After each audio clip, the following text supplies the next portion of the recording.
My name is Lucia Chile.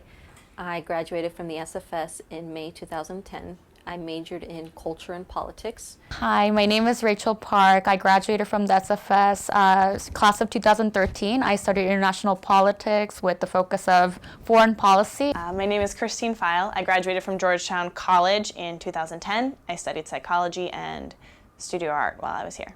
I'm Alejandra Martinez. I graduated class of 2013 from the SFS, a regional studies major with a concentration on the Middle East.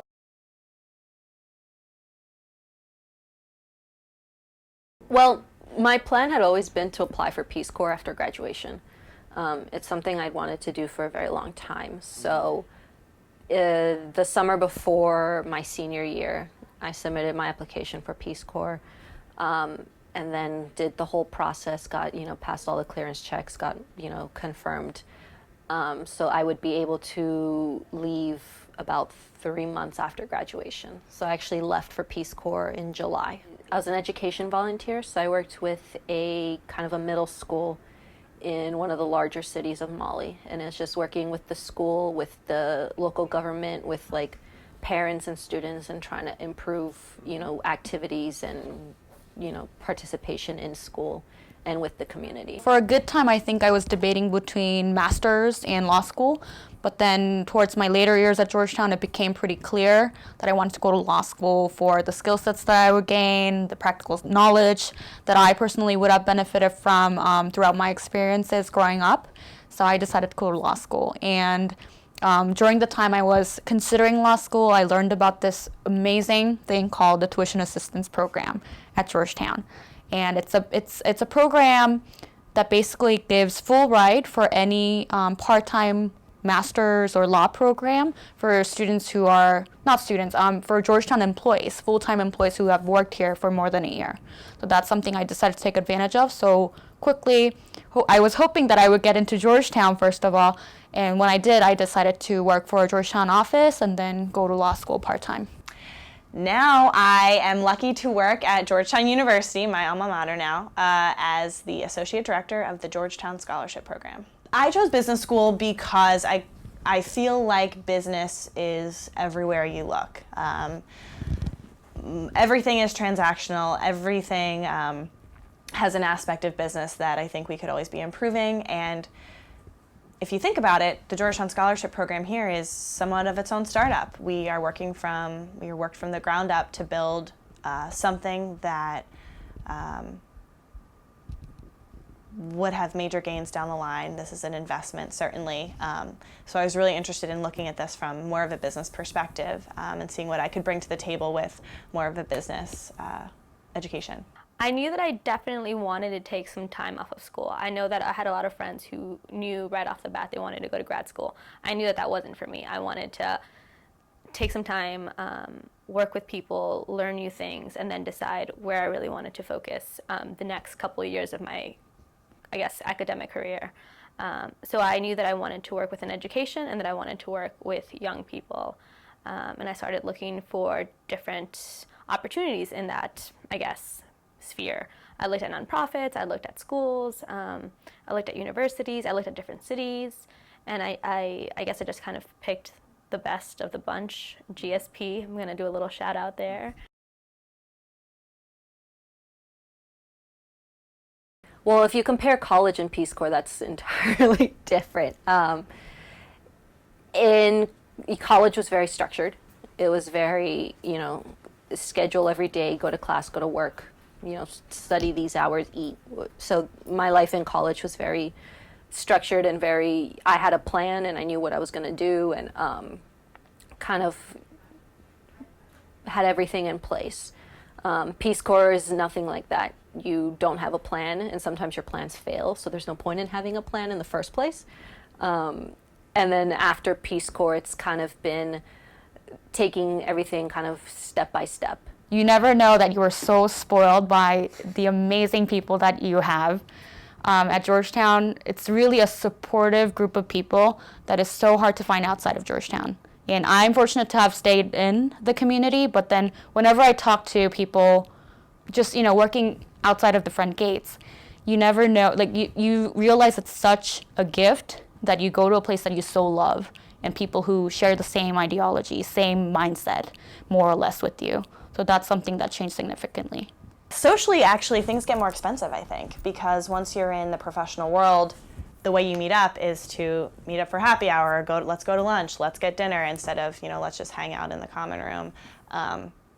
So managing that unexpected finance is, you really have to set limits on yourself and get creative. One thing that I didn't realize as a student is how lucky you are to be on a campus like Georgetown that's small and has so many students live on campus or near it. When you graduate, your friends kind of disperse. You have to go about making new friends or trying to stay in touch with the friends that did stay in the city, and it's a lot harder because you're not all 5 minutes walking distance from a dorm. You might live in one part of the city and they'll live in another, and if you're both coming from work, you're both tired, you might not see each other as often. I think as a graduate who has to be completely financially independent, you have to start making smart choices about how you spend that money. So budgeting your monthly check, or thinking about how you want to invest for your retirement, those kinds of things that you don't typically think about as an undergraduate student.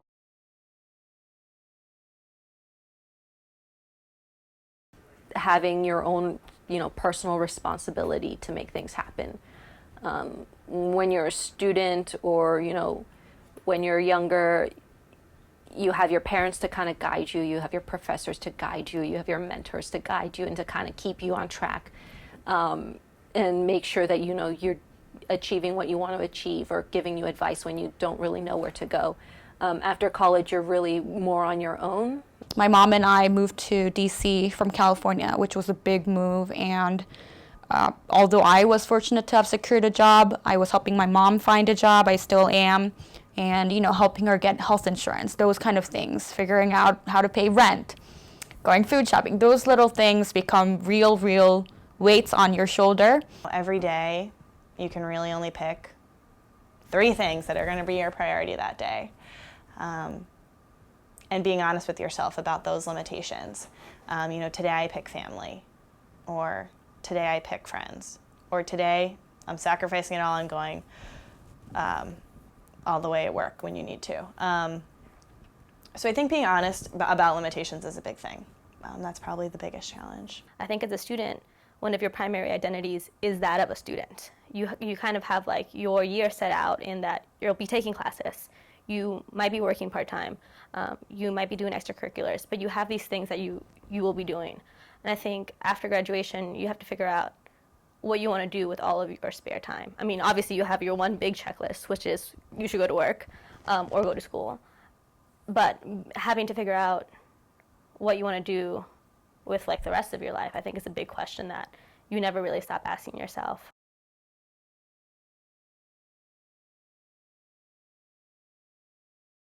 I think a lot of it is just kind of doing a lot of soul searching, and deciding, you don't have to decide everything right away if you don't need to. Take some time to figure out exactly what you want to do, what would, be best for you. And at the same time, taking the opportunity to learn as much as possible and to try things out that you haven't done before.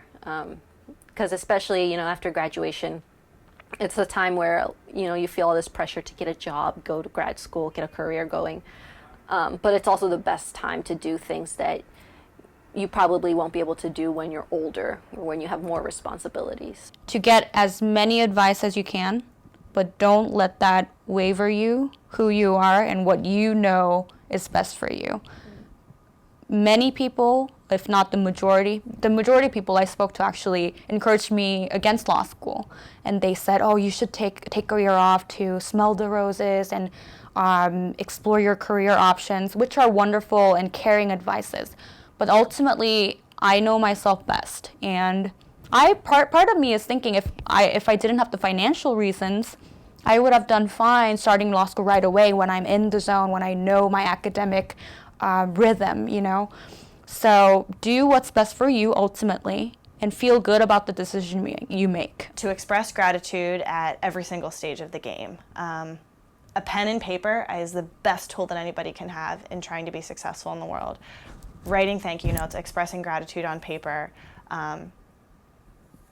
sending notes to keep up with friends, and your network is the best tool that exists.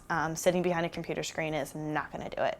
To not become paralyzed in the fear of whatever the next step they choose to take being kind of the end all or be all. I remember feeling this as a student myself and also seeing it in some friends and hearing it now among students, the thought that whatever job I take now or whatever school I go to now, it is going to define the rest of my life. And that's just not the case. Don't think that the first thing you do out of college will be the thing that you do forever. Don't think that it'll be like the most amazing experience that you've ever had. It might be, and I hope that it is, but it could just be all right. And then you move on to something else that you're interested in. And that's normal and that's healthy and that's okay.